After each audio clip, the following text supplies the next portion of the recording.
Goeienaand luisteraars en baie welkom hier by ons sit koppe bymekaar. Hans, ek dink amper dis ons amper 100ste episode, maar ons gaan met julle 'n spesiale episode doen wanneer dit ons 100ste episode is. Dis Ronel Lemmer, kliniese sielkundige, en Hans van der Veen is my kollega vanaand hier by julle. Hans, gaan jy ons gas voorstel? Ek is opgewonde vanaand oor ons gas. Ja, ons is vanaand, goeienaand luisteraars. Ons gas sit heeltemal in regtig waar letterlik daar in Brisbane.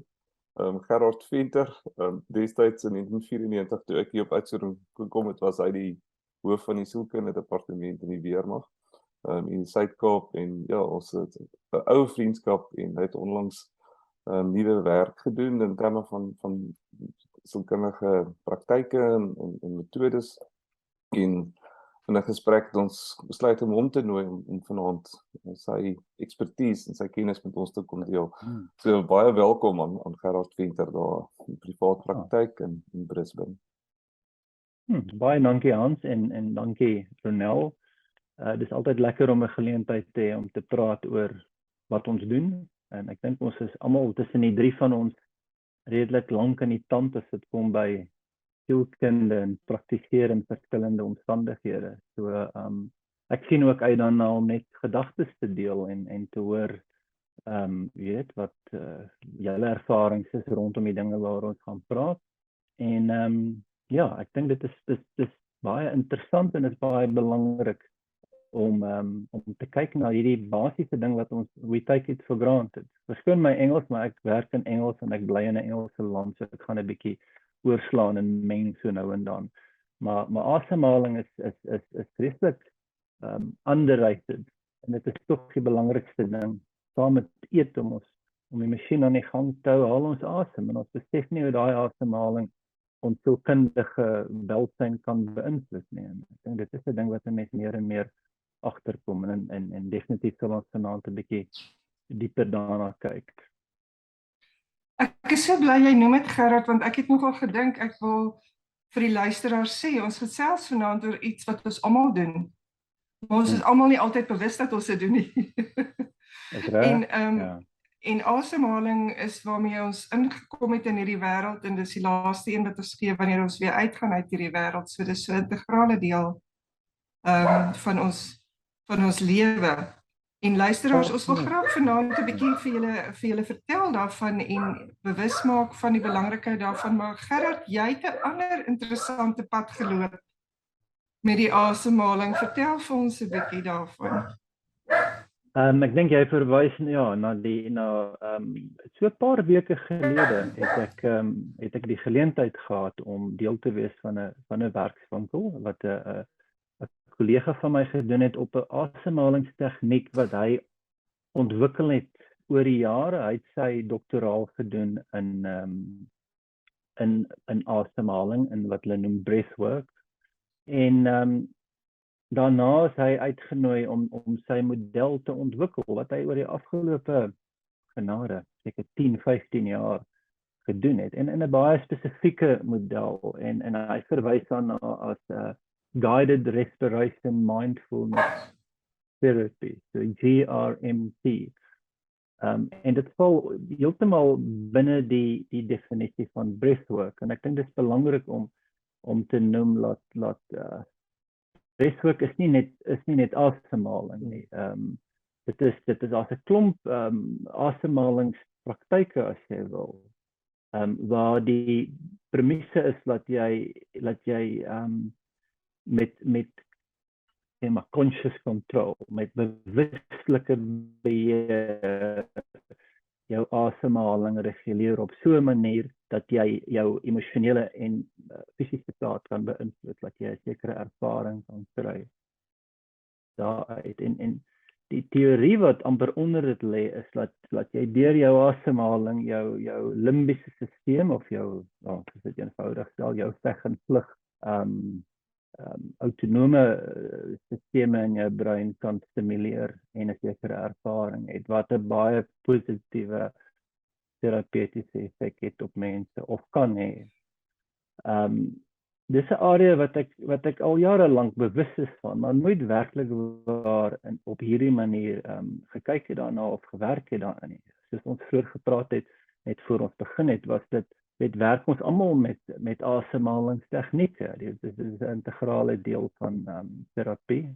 En dit is gewoonlik om 'n persoon te leer amper om hulle asemhaling te reguleer.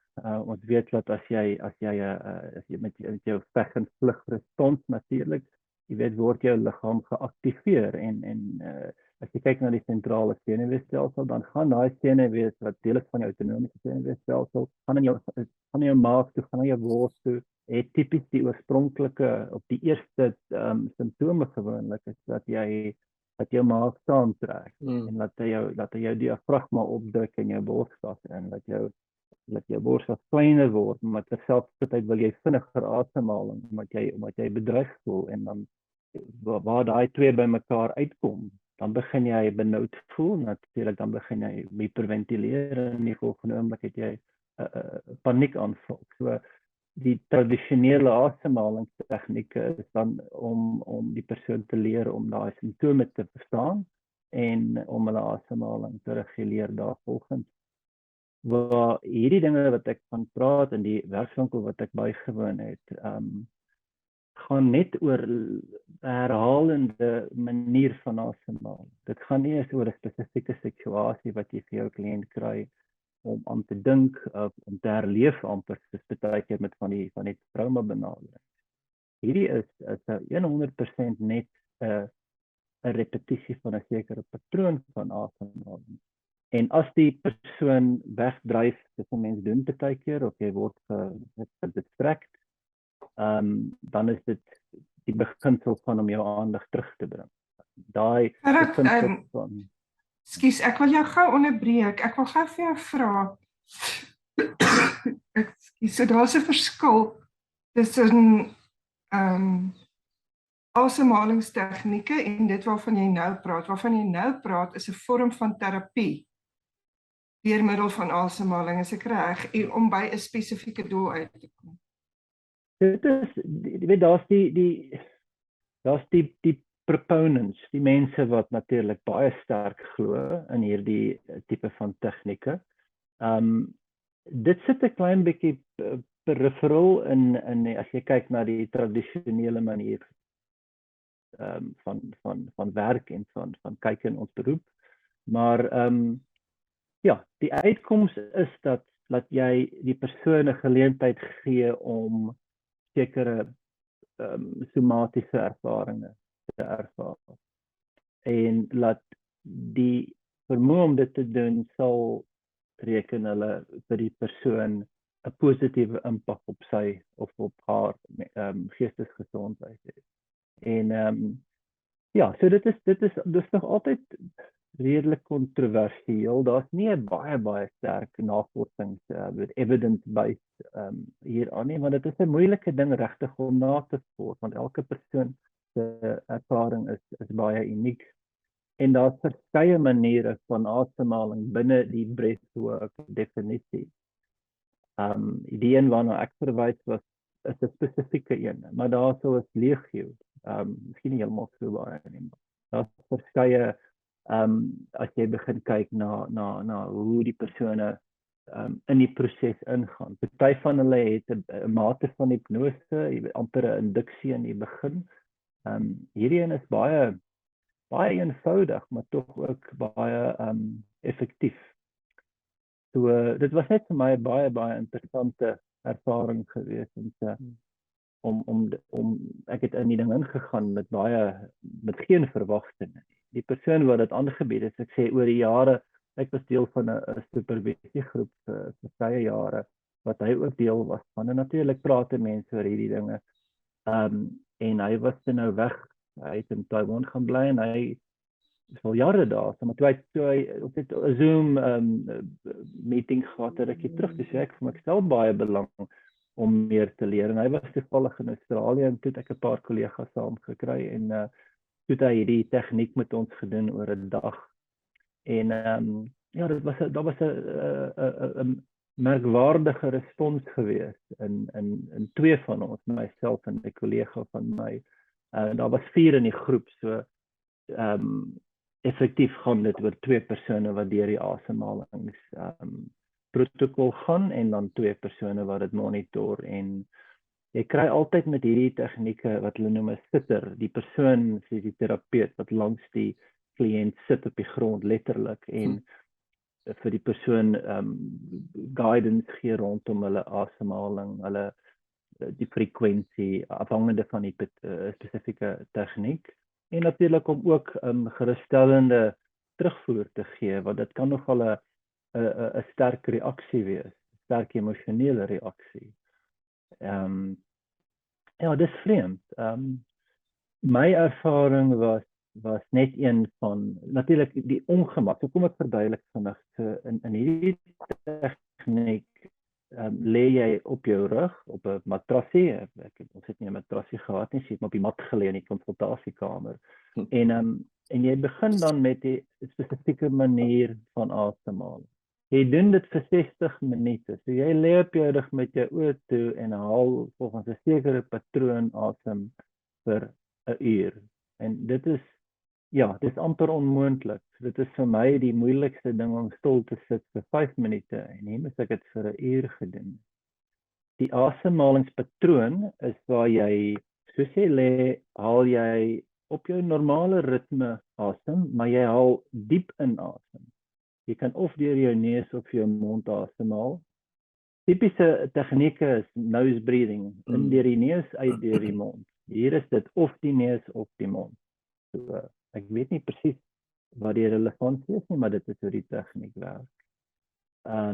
So kom ons sê jy haal deur jou neus asem, so jy trek jou asem in, dis continuous breathing in and out. So jy trek jou asem diep in, jy trek dit op met die bokant van jou longe, jy trek dit in jou skouers in en dan sonder om te stop, sonder die pouse, laat jy jou asem uit. So jy blaas dit nie uit nie, jy release dit. Dit is amper soos 'n lekker sug wat 'n persoon gee. So hy trek, hy kom uit. En dan onmiddellik gaan jy weer in en dan gaan jy uit. En dit is baie moeilik vir mense, want ek meen voor jy begin met die tegniek, verduidelik jy vir die kliënt hoe hy of sy moet asemhaal.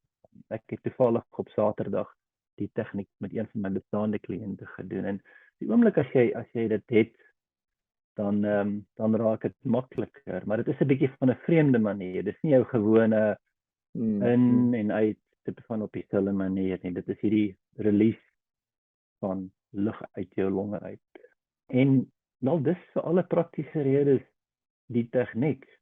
Dit doen jy vir 60 minute soos jy lê.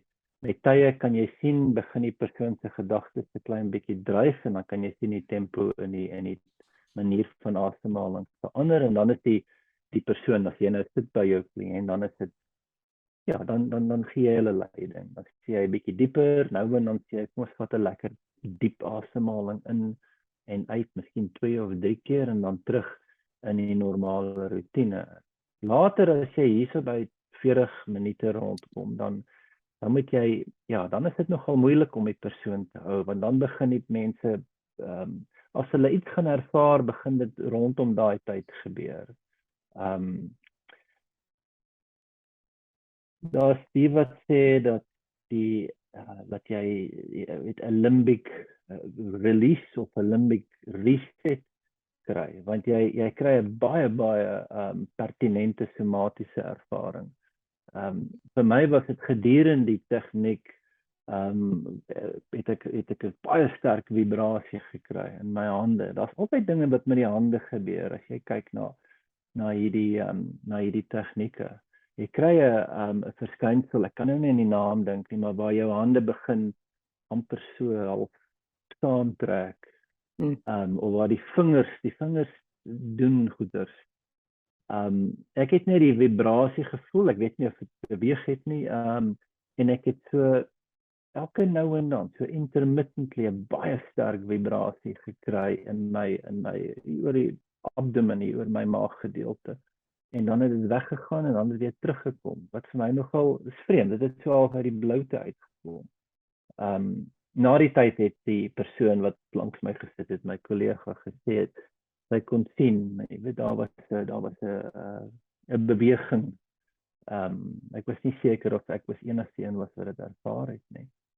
Maar snaaks genoeg, dit was die enigste ervaring gedurende die asemhaling en na die tyd toe dit nou verby is en jy kry die instruksie, jy kan jou oë oopmaak en jy kan jou bene, nou het 'n mens doodstil gelê vir 'n hele uur. En daar was die sterkste reaksie vir my gewees, want my hele liggaam het begin tingle. Dit het 'n verskriklike, ongelooflike gevoel gehad, 'n baie persoonlike gevoel.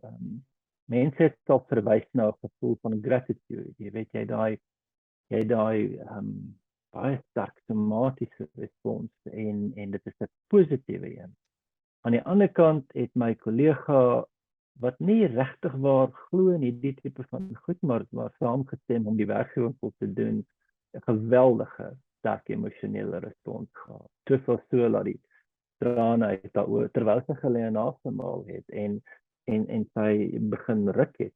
En dit was ongelooflik om dit te sien en sy wou so half opstaan en uit dit uitkom, maar die fasiliteerder was baie goed geweest en het haar net gekalmeer en toe so 10 minute voor die einde het sy lekker begin asemhaal ritmies en sy het 'n verbasende reaksie gehad. En dis iemand wat ook kliniese sielkundige is en ook al 20 jaar in praktyk is en net gesê sy het nog nooit so iets in haar lewe ervaar nie.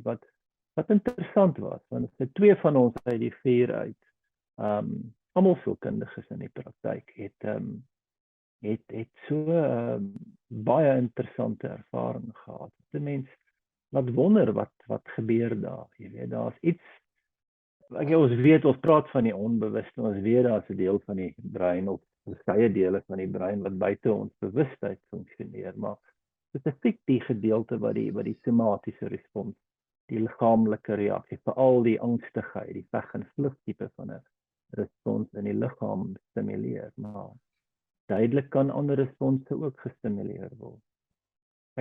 Dit is ongelooflik interessant. Ons moet nou 'n advertentiebreek neem en ek wil graag nog meer hoor hiervan. Dit is my fascinerend.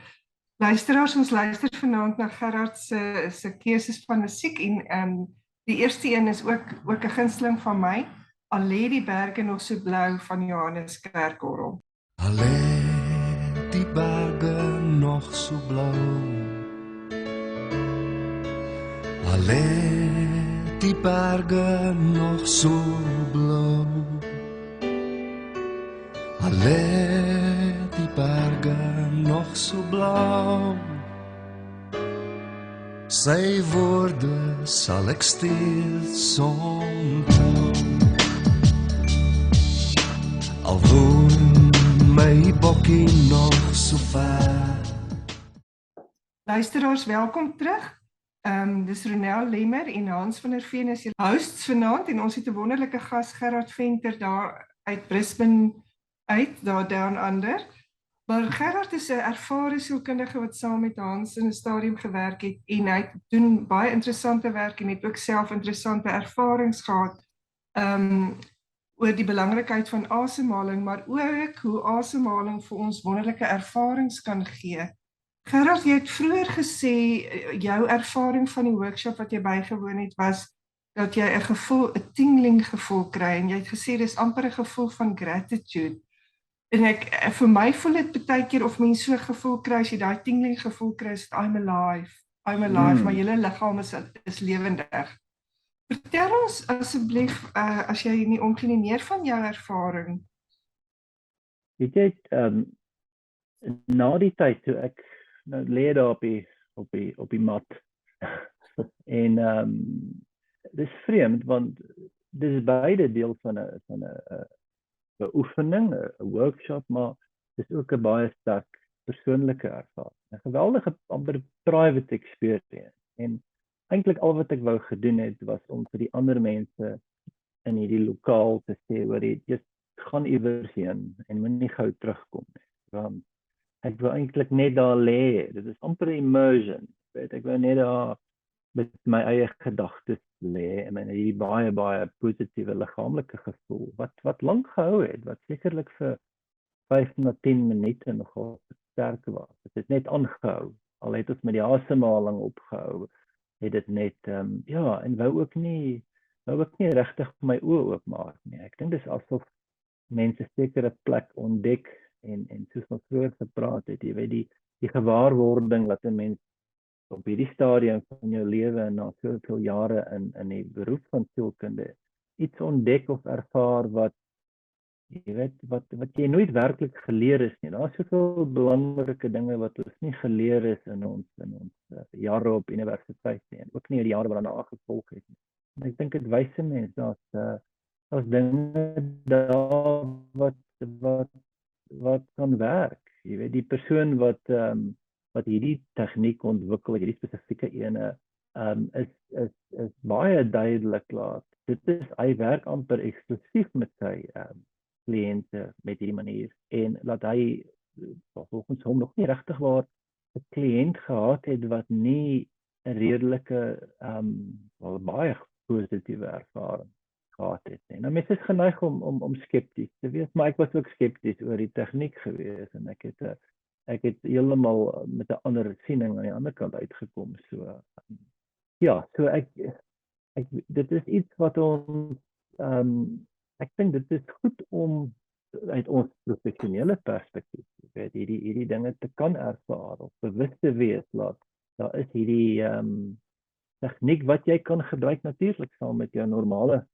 terapeutiese intervensie. Maar aan die ander kant ook, jy weet, ons werk is geweldig hard, ons strategies en ons het 'n geweldige verantwoordelikheid op ons om 'n persoon by te staan en by 'n uitkoms te kom wat die kliënt 'n beter uitkoms gee, wat dit ook al is vir die individu. En ek het nog altyd geweldig moeilik, dit is 'n geweldige verantwoordelikheid dat 'n persoon inkom met al hierdie dinge en dan hulle min of meer vir jou neersit daar en dan sê maar hoor jy nou moet ons moet iets doen daaraan, maar dit is geweldig bevredigend natuurlik ook as jy met jou kliënt saamwerk en 'n goeie uitkoms het. Maar hierdie is ook 'n tegniek dink ek wat baie goeie plek het in die werk wat ons doen. En iets wat mense kan leer natuurlik self kan toepas ook. Ek dink dit is belangrik eers om dit natuurlik te doen onder die leiding van 'n sielkundige wat dit verstaan en die nodige opleiding gehad het. En dan daai tegnieke kan toepas, jy weet. Ons is bewus daarvan dat dit is altyd half hierdie image van die mense, by die ou wat sit of die girl wat sit en interessante klere dra, jy weet, en in 'n sekere lotusposisie in die asemhaling doen, jy weet. En dit is altyd so half voorgestel as baie peripheral, baie alternatief en dan dink ons maar hulle gebruik seker iets saam met dit ook, jy weet. We're not gonna go there. Maar evidence-based. Ek dink dis baie van hulle is mense wat baie suiwer lewe, maar wat hulle ervarings kry, innerlike ervaring deur gereelde jy weet prosesse is daai wat gewoonlik binne meditative practices val. Ja, en dit is definitief iets wat 'n plek het. So en veral soos ek genoem het, jy weet my kollega wat nie skepties was nie, maar nogal sinies oor hierdie aspekte is die een wat die sterkste reaksie gehad. Baie positief, maar ook baie konfronterend op maniere en baie ywerig om verder te explore. So ja, dit was 'n lekker ervaring. Ons kyk nou na 'n week 'n werkswinkel wat oor 4 of 5 dae gaan wat die deelnemers soos myself daagliks deur hierdie prosesse sal gaan. Dat jy doen dit elke paar keer elke dag oor 'n kwessie van 4 of 5 dae. So mense is altyd geïnteresseerd om te sien wat gebeur en of daar enigstens iets gebeur. Partykeer het mense nou die verwagting wat beteken mense wag nou vir dieselfde ding om weer te gebeur en miskien gebeur iets anders of weer niks nie. So ek dink dit leer mense ook om met 'n oop kop in die tipe van ding in te gaan. Maar einde van die dag, daai eenvoudige beginsel van asemhaling, die ding wat ons elke dag, weet nie hoeveel keer doen nie, daar is seker 'n statistiek iewers wees, hoeveel keer ons in en uit asem op 'n dag. Ja, en wat ons nooit aandink nie, dink ek is daar die geleentheid. Selfs die tradisionele praktyke van asemhaling, en soos julle weet, ek meen daar is soveel verskillendes in terme van die tempo en hoeveel keer in en hoeveel keer uit en al daai ding. Selfs dit is definitief belangrik natuurlik, jy weet. Die vermoë om jou aandag na jou asemhaling te bring, soos jy kry in mindfulness. Ek is nie seker wat mindfulness in Afrikaans is nie, dit is so lank klaar dat ek Hy is maar net mindfulness. Ja, ek ken ook nie die Ek het- Afrikaans van mindfulness. Ek het hom gou gegoogel en die direkte vertaling is bewustheid, maar ek het gedink dit is nie 'n woord wat lekker sit nie. Hy sê nie presies wat mindfulness is nie, ja. Jy weet, en mindfulness het baie sterk geraak natuurlik oor die jare. Die Amerikaners het hom beet gekry en gekommersialiseer, maar baie belangrike tegniek, jy weet, en dis alles. Gewoonlik is jou anker met mindfulness is asemhaling. Dit is die een ding wat jy moet doen. So ja, dit is net om curious te wees oor die dinge en om te sê maar oor ja, daar's dinge wat ons nie weet nie. Ons as dele van ons bewustheid wat nie bewus is nie. En is daai dele wat ons emosies trigger gewoonlik. Veral daai wat ons verwys na as die negatiewe emosies, die angstigheid, daai negativiteit wat ons voel. Gebeur daar's 'n rede daarvoor en ek dink dit is belangrik as 'n mens kan beter begin verstaan hoe die dinge mekaar steek so.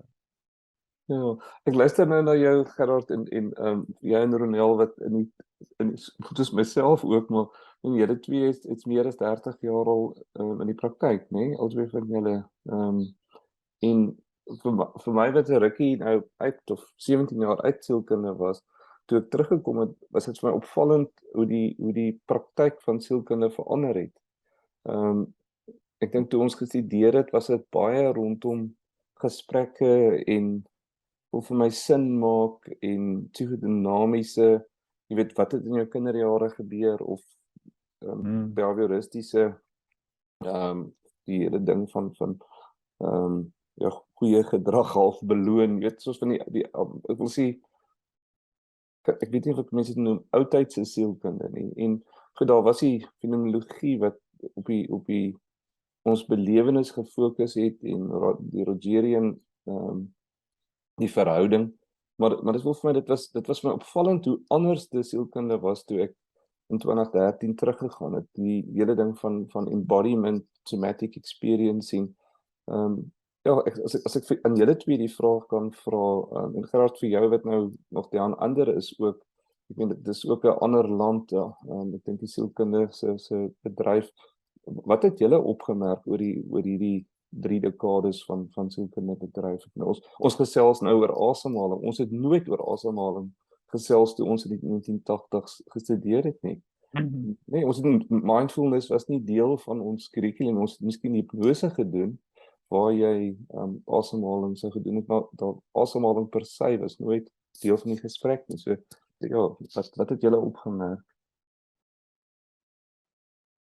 Ek dink jy weet ja, jy praat van daai jare, jy praat van soos mindfulness, mindful meditation, jy weet die woord meditasie is 'n ding wat mense nie baie gebruik het in daai jare nie, omdat meditasie ander assosiasies gehad het.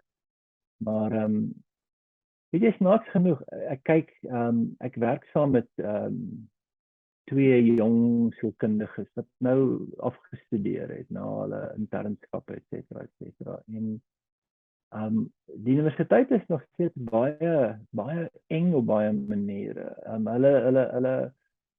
Hulle teach nog steeds die natuurlik die evidence-based, jy weet, want ek dink die universiteit voel 'n etiese verantwoordelikheid om iets te leer vir mense wat klaarblyklik nagevors is. Ek sê klaarblyklik want ek is nie altyd oortuig wie se interest geserve word in die geval nie. Maar daar's min plek regtig vir die meer peripheral of die alternatiewe. Ek dink wat jy noem Hans van die hele ding van somatic experience, die fokus op die liggaam. Hulle praat van top-down en bottom-up. Die top-down is die tradisionele kognitiewe benaderings waar jy met die gedagtes werk, die interpretasie wat 'n sekere emosie veroorsaak. Maar die beweging die afgelope paar jaar is amper die ding onderste bo gegooi en gesê bottom-up. Laat ons werk met die liggaam en sy ervaring, want dit is eintlik waar die probleem sit as jy daarna kyk. Jy weet die brein is net maklik, die brein dink net, hy het net 'n beeld, hy het net amper 'n string woorde wat 'n sekere boodskap is, maar ons praat oor ek dink die belangrikheid van die liggaam en hoe die liggaam daar is om vir die gedagtes vorm te gee, amper 'n betekenis te gee. Ek vergelyk dit baie keer met as jy net die gedagte het, ons gepraat van, jy weet, as jy die liggaam wegvat, as jy die kop afsny, dan is dit moeilik om 'n emosie te ervaar. Dit is onmoontlik om 'n emosie te ervaar, want die emosie sit nie in jou kop nie, die emosie sit suiwer in jou liggaam. Daai hele idee is 'n baie belangrike ding, nie net vir ons in ons werk nie, maar vir mense. Jy kyk na die gedagtes, is 'n potloodskets en as jy dan die liggaamlike ervaring kry, dan kleur jy hom in met verskillende emosies. En dink ek het genoem net nou ook laat jy weet ons kyk na die verskillende benaderings, jy weet die tradisionele benadering is bo in die kop kognitief en nie meer, ek wil nie sê moderne nie, want ek meen hierdie gedagtes kom al 'n lang pad, maar hulle het baie op die grense aan die kant gesit.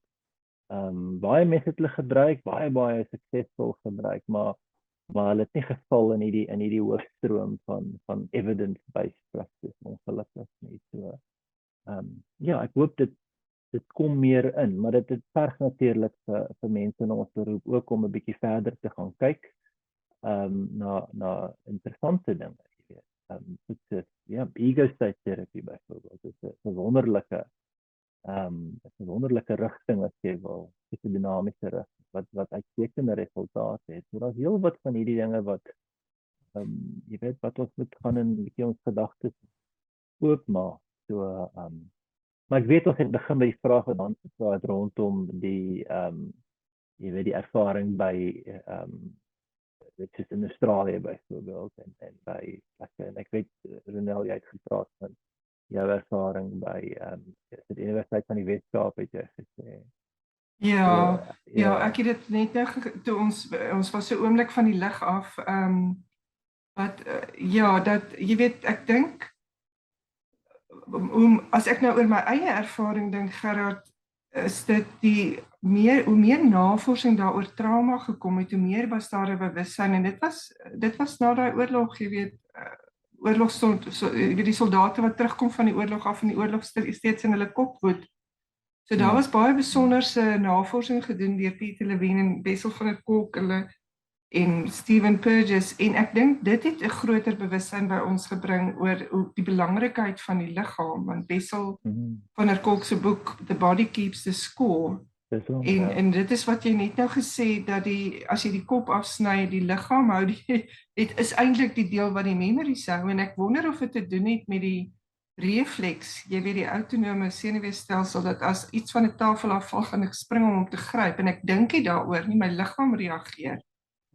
My senuweestelsel reageer, maar dit gebeur voordat ek besef. So daai reaksie is ook 'n reaksie op trauma gebeur voordat ek besef, jy weet, en dan volg die emosies. So die liggaam reageer en dan volg die emosies en dit was my interessant wat jy net nou gesê het oor die guided respiration mindful therapy. Dit klink vir my jou ervaring daar was to be in the moment en ons gaan binnekort 'n breek neem, nou wil ek ons moet terugkom hiernatoe dat to be mindful is om in die oomblik net daar te wees en dit klink ook asof jy nie nodig gehad het om baie te praat nie.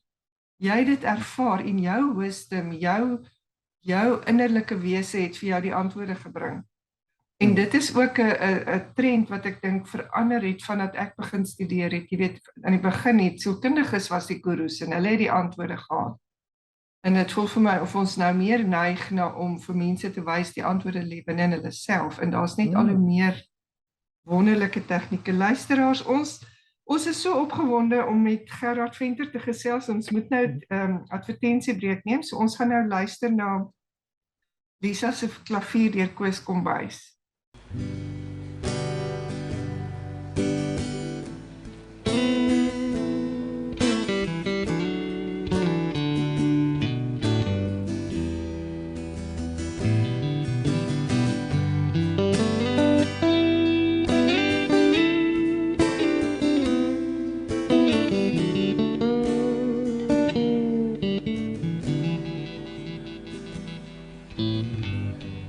Ek het 'n vriendin ver by die blou see.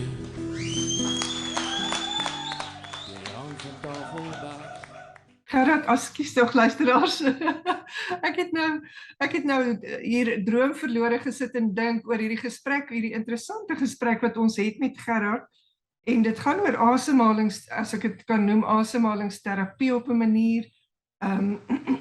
Die regte woord daarvoor is guided respiration, mindful therapy. Dit is 'n mondvol, maar Gerard is besig om vir ons te vertel van hierdie wonderlike werkswinkel waarop hy was en hoe hy ook asemhaling gebruik in sy terapie. Gerard, vertel vir ons in jou ervaring. Ek is nuuskierig wat jy vroeër vir ons gesê het, jou ervaring van hierdie terapie was dat jy was bewus van 'n klomp ervarings, maar as ek reg is, deel jy dit nie noodwendig met jou sitter of die mens wat by jou sit nie.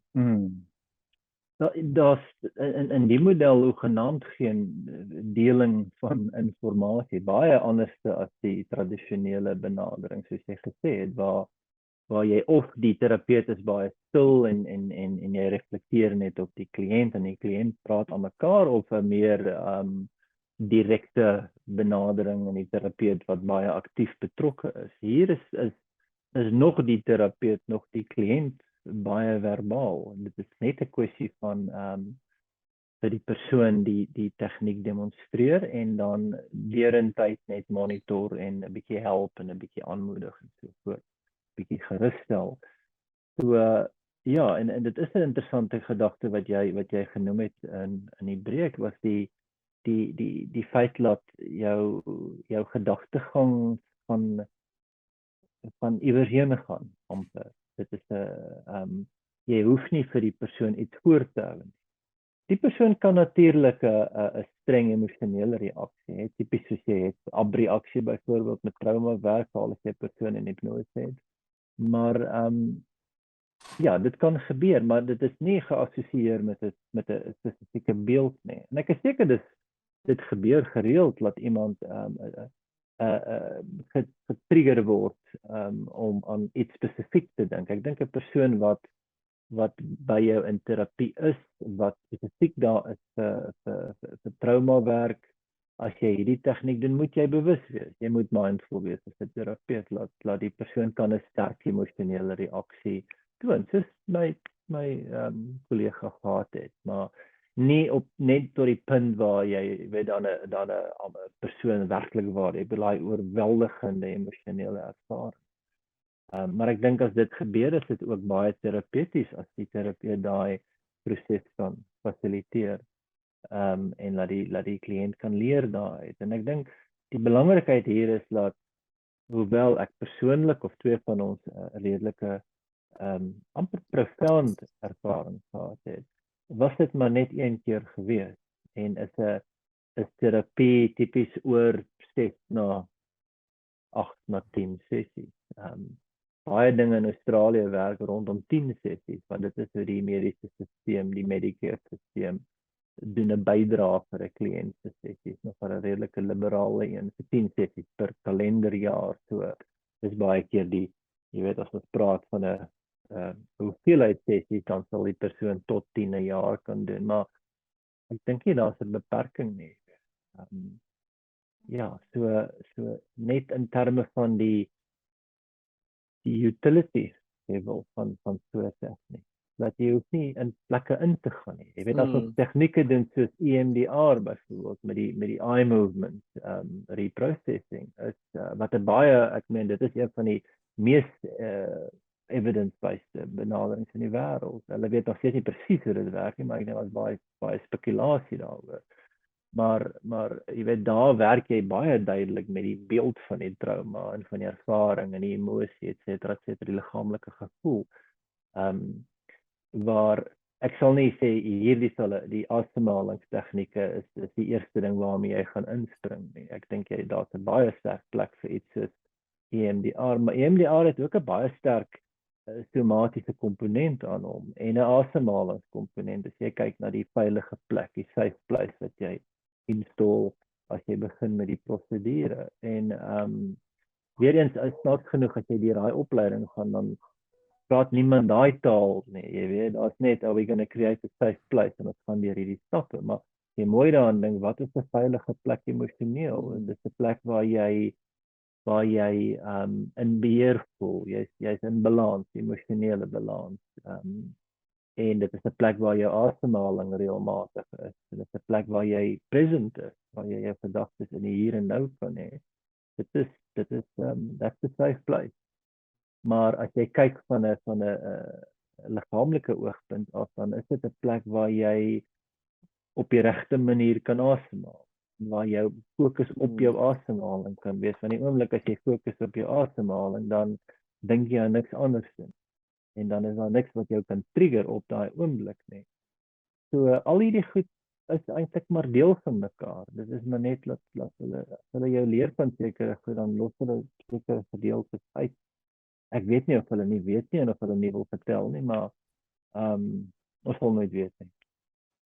Gerard, en ek dink luisteraars ook, iets wat ek ervaar het, is dat mense baie keer bang is vir 'n emosionele reaksie. Jy het net nou vertel van jou kollega wat nogal 'n sterk emosionele reaksie gehad het.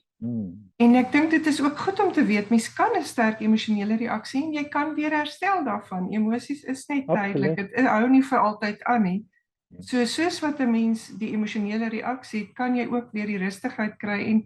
En ek dink luisteraars, vir ons almal gewone mense, as mens net dit onthou, dat emosies kom en gaan, dit bly nie vir altyd daar nie, niks is eintlik vir altyd daar nie. So as 'n mens bietjie jou asemhaling gebruik, om jouself dalk bietjie rustiger te maak, wanneer jy baie ontsteld voel in 'n oomblik, is asemhaling baie goed, om jouself net rustiger te maak. Gerard, ek wonder of jy dalk sou kan sien om tog vir die luisteraars so asemhalingsoefening te vertel van. Want nie almal het die luxury of die luksheid om te ervaar wat jy ervaar het. Ek dink is wonderlik en ek dink mens kan sekerlik op die internet meer leer daarvan.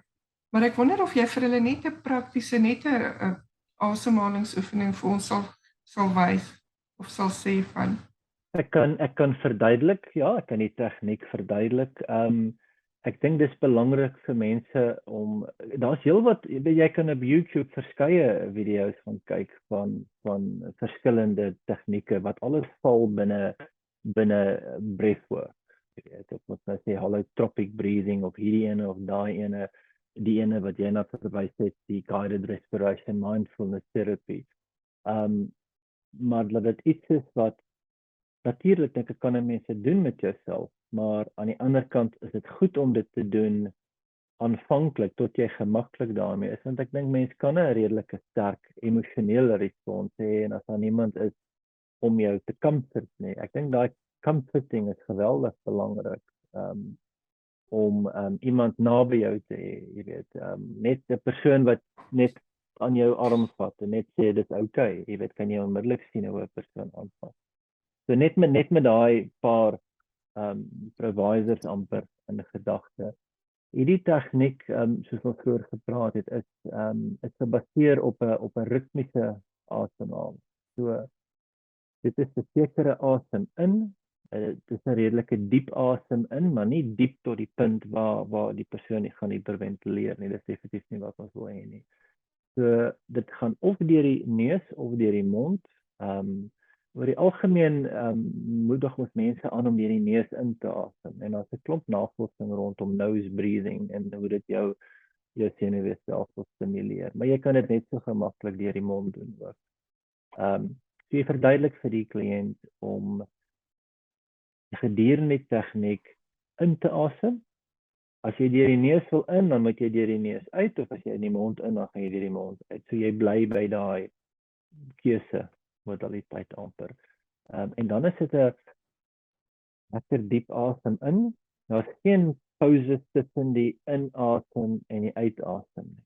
Tradisionele asemhalingstegnieke praat van asem in, partykeer hou jou asem vir 'n sekere telling. Daar's plekke wat tot 20 of 30 sekondes jy kry om die asem te hou. So dis weer van die ander tegnieke. Maar hier is dit in en onmiddellik uit. En terwyl jy sê maar deur jou neus intrek, voel hoe jou longe opswel en jou skouers, dan is die uitasem asof jy jou asem release onmiddellik. Nie uitblaas nie, maar net dis 'n sug of deur die neus. Maar hierdie dit wat jy nou vertel, het spesifiek te maak met die holotropic breathing, nee. Dit is of dit is nou spesifiek wat jy gedoen het in daai workshop en jy haal dan nou asem op daai manier. Maar jy beveel ook aan dat 'n mens nie sommer dit net op jou eie probeer nie. Dat dit is beter om eers bewus te raak en gemaklik te raak met die tegniek en ek stem saam met jou. Maar soos wat jy nou sê, as 'n gewone mens sommer net 'n gewone tegniek wil gebruik wat nou nie hierdie spesifieke tegniek is om daai te bereik wat jy van praat, daai einddoel te hê nie, maar net 'n gewone kalmerende tegniek, want dit wat jy nou gesê het ek onbewuslik saam met jou gedoen en ek het gevoel dis nogal lekker daai diep in en net om so uit te sug, om net te let go, jy weet. Dis reg. Is dit dan iets wat 'n mens sommer sal doen ook net om te relax? Sug is mos goed vir 'n mens. Natuurlik, absoluut. So ek dink dit is 'n kwessie van as jy gaan sit en jy haal asem op daai manier dat jy 'n spesifieke ervaring gaan hê. Okay. As jy dit kan volhou op daai manier vir 'n lang tyd, dan is baie moeilik vir 'n individu om op hulle eie dit vol te hou as hulle nie gewoond is daaraan nie. Maar soos jy sê, ek meen soos ons in praktyk gebruik, hierdie is 'n tegniek wat potensieel 'n redelike sterk fisiese reaksie het. Natuurlik vir kliënte is dit baie keer deel van terapie, is hoe jy net deur 'n sekere asemhalingstegniek jou asemhaling kan stadiger maak, jy weet. Daar dink ek aan 'n spesifiek een wat ek baie handig vind, en dis weer heeltemal anderste manier van asemhaling. Dit wat jy noem window breathing, square breathing. Laat jy werk volgens die een kant van die square, haal 2 sekondes in, hou 2 sekondes, uit 2 sekondes, hou 2 sekondes. En dan doen jy dit 'n paar keer. En dan gaan jy na 3 sekondes, in, hou, uit, hou, na 4, na 5, tot jy voel jy's op 'n punt waar jy nie genoeg suurstof inkry. Dan hou jy dit daar, en op daai manier het jou asemhaling al klaar baie stadiger. En in dieselfde tyd het jy so gekonsentreer om die square te volg, dat jou gedagtes outomaties gedisengage het, dat jy nie gedink het aan al die ander dinge wat jy normaalweg aan dink nie. So, ek dink daai tegnieke is baie belangrik, en dit is 'n ding wat 'n mens definitief kan leer en kan doen met jouself, jy weet, wat baie effektief is. Maar as jy met hierdie lang extended breathing techniques begin wat 'n geskiedenis het, nou die holotropic breathing spesifiek wat ek nie baie van weet nie, maar ek weet dit is al van die 70s af daar.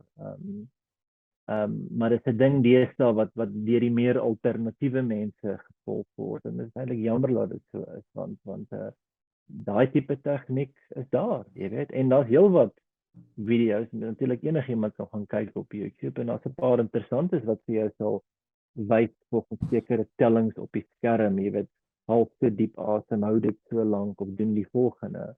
En enige persoon kan gaan kyk daarna en mag 'n baie interessante ervaring hê ek dink die take home boodskap is dat daar is dinge wat 'n mens kan doen wat jou asemhaling behelp, wat vir jou positiewe ervarings kan gee. Ek dink nie dit gaan vir jou op jou eie 'n negatiewe ervaring gee tot by die punt dat jy buite beheer is nie. Ek dink die brein is is goed genoeg ge-evolve om te weet dat hy gaan jou nie versaak in jou oomblik van nood nie.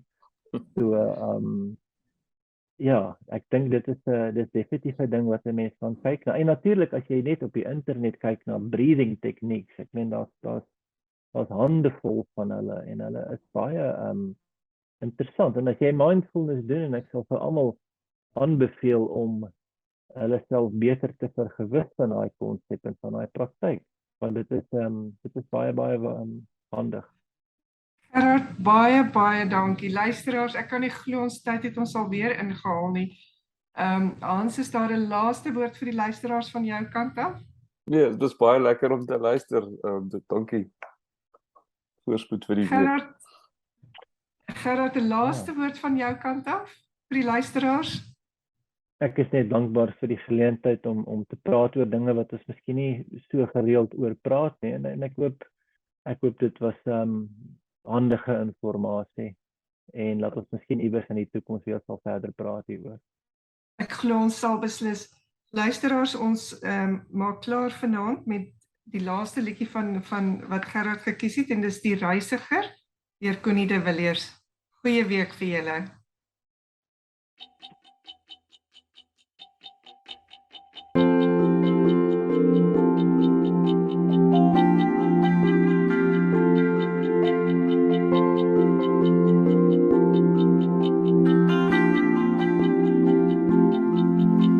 Sny vir my o Heer, 'n wandelstok of twee, uit die woud by Tsitsikamma, en loop dan met my mee, oor die vlaktes van die Groot Karoo, oor die berge van Natal, langs die kus af, tot by Vleesbaai, tot by die groen van Riversdal, brand die hemel van die Vrystaat in my